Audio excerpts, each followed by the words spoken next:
मुस्लिम विरोध के कारण भारत का इसराइल प्रेम। आज मैं आपको सुना रहा हूँ बीबीसी संवाददाता रजनीश कुमार की रिपोर्ट। वीडियो अगर पसंद आए तो आप वीडियो को शेयर करें और चैनल को सब्सक्राइब भी कर लें।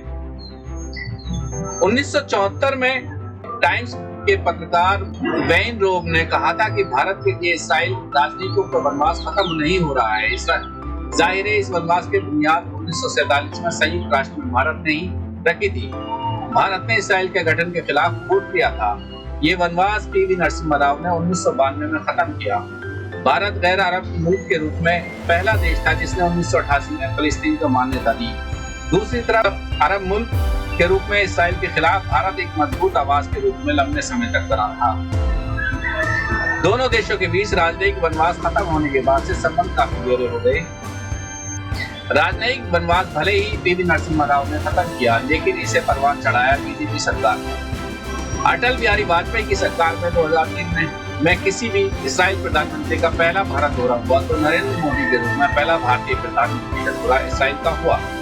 2008 में भारतीय रक्षा सचिव विजय सिंह इसराइल के दौरे पर गए थे। इस दौरे को लेकर इसराइल के उदारवादी अखबार हैरेतेज ने दोनों देशों के संबंधों का मूल्यांकन किया था। इस अखबार ने अपने विश्लेषण में लिखा था, भारत और इसराइल के बीच संबंध मजबूत तब होते हैं जब भारत और पाकिस्तान के बीच तनाव बढ़ता है। ये फिर भारत की राजनीति में दक्षिणपंथी का उभार होता है, या फिर भारत की राजनीति में दक्षिणी पंथ का उभार होता है, या वहां के नेतृत्व में मुस्लिम विरोधी भावना बढ़ती है। इसराइल अखबार ने अपने इस विश्लेषण में लिखा था, 1999 में करगिल को लेकर भारत और पाकिस्तान भिड़े तो भारत ने इसराइल से राजनीतिक संबंधों को और मजबूत किया। विदेशी मीडिया के इस रिपोर्ट्स के अनुसार उस वक्त इसराइल के रक्षा मंत्रालय के महानिदेशक अमोस यारोन हथियार के एक आपातकालीन फेंक के साथ भारत पहुंचे थे। अखबार ने इसी विश्लेषण में आगे लिखा था, आधिकारिक रूप से इसराइल और भारत के बीच राजनीतिक संबंध कांग्रेस की सरकार में शुरू किया गया, लेकिन जब राष्ट्रवादी पार्टी बीजेपी का नेतृत्व में 1998 से 2004 तक सरकार रही तो इस दौरान ही संबंध परवान चढ़े। क्या ये सच है कि पाकिस्तान में तनाव बढ़ना या मुस्लिम विरोधी राजनीति के उभार के कारण भारत के संबंध इसराइल से मजबूत होते हैं? कमर आगा ने कहा, कहते हैं ये जरूर है कि हम संकट की घड़ी में इसराइल के पास गए, ऐसा इसलिए कि वहां से हमारी जरूरतें आसानी से पूरी हो जाती हैं। अब तक हम सामरिक मामलों में रूस पर निर्भर रहते हैं। जाहिर है भाजपा इसराइल को समर्थक रही है। कमर आगा कहते हैं, वैश्वीकरण के दौर में हमारी जरूरत अहम हो गई है और विचारधारा पीछे चली गई है। भारत का इसराइल के साथ संबंध भी इसी आधार पर है। भारत के पूर्ववर्ती इसराइल नीति को लेकर उसे निराशा भी हुई है। अरब देशों के बीच कश्मीर को लेकर लगातार भारत के खिलाफ मतदान किया है। ऐसे में भारत को भी अपनी नीतियों पर स्वतंत्र रूप से विचार करने का हक है।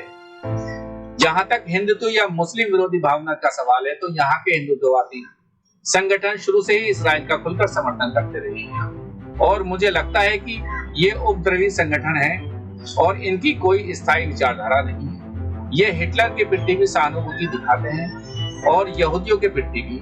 दोनों चीजें एक साथ कैसे हो सकती है? विदेश में भारतवंशी और दूसरी तरफ जो यहूदी हैं, उन्हें लगता है कि दोनों देशों का साझा दुश्मन इस्लामी अतिवाद है। 2000 में इसराइल विदेश मंत्रालय ने एक सर्वे कराया था जिसमें पाया गया था कि भारत दुनिया में अति इसराइल समर्थक देश है। यहाँ तक कि इस मामले में भारत अमेरिका से भी ऊपर था। इस सर्वे के अनुसार फिलिस्तीन से सहानुभूति रखने के मामले में भारत दुनिया भर के देशों में सबसे निचले पायदान पर चला गया। आखिर ऐसा क्यों हुआ? 1962 में चीन के साथ युद्ध और 1965 में पाकिस्तान के युद्ध में इसराइल की सहानुभूति भारत के साथ। इसके साथ ही भारत के यहूदियों के खिलाफ अत्याचारों में कोई इतिहास नहीं रहा।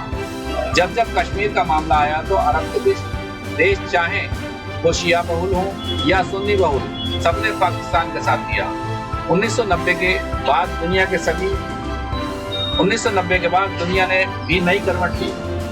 शीत युद्ध के खत्म होने और सोवियत संघ के टूटने के बाद दुनिया भर के देशों को विदेशी नीतियों में कई तरह की शिफ्टिंग हुई। सोवियत संघ के पतन के बाद भारत को नए साथी की जरूरत भी थी। इसके साथ ही कई विश्लेषक मानते हैं कि भारत में हिंदू राष्ट्रवाद के उभार के कारण भी इसराइल को लेकर सहानुभूति बढ़ी। हिंदुत्व के समर्थन में धर्मों का तुलनात्मक अध्ययन करने वाले बेल्जियम के कोइनार्ड इल्स ने लिखा है, वीर सावरकर यहूदियों के एक हिंदू पितृरूप थे।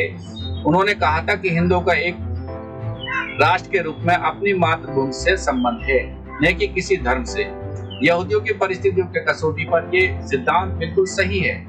यहूदियों को अपनी मातृभूमि से विस्थापित होना पड़ा और हिंदुओं को अपने शासन के लिए केवल गैर हिंदुओं को निकालना पड़ा। वीर सावरकर ने भी इसराइल को खुलकर समर्थन किया था। 2009 में एटीएस के एक आतंकी हमले में अन्य लोगों के साथ भारतीय सेना के एक अधिकारी श्रीकांत प्रसाद पुरोहित को गिरफ्तार किया गया था। पुरोहित ने अपने बयान में इसराइल से मदद मांगने की बात स्वीकार की। पुरोहित ने कहा कि इसराइल मुस्लिम विरोधी आतंकवादियों से निपटने में सबसे कारगर हो सकता है। बहरीन और सऊदी अरब में भारतीय राजदूत रहे तलविज अहमद कहते हैं, हमारे देश का जो हिंदू आदिवासी है और इसराइल के जो यहूदी आदिवासी हैं, उनकी सोच मुस्लिम विरोधी रहती है और उसी आधार पर दोनों देशों के करीब लाना चाहते हैं। इसराइल के यहूदी पहचान में अरब पुराना एक ऐतिहासिक दुश्मन है। अब अरब में मुसलमान है तो जाहिर है उन्हें मुसलमानों से समस्या है। फिलिस्तीन का समर्थन सारे मुस्लिम देश करते हैं। हमारे यहाँ तो अतिवादी हैं, उनकी भी यही राय है और वो अपनी पहचान को मुस्लिम विरोधी के रूप में बनाना चाहते हैं।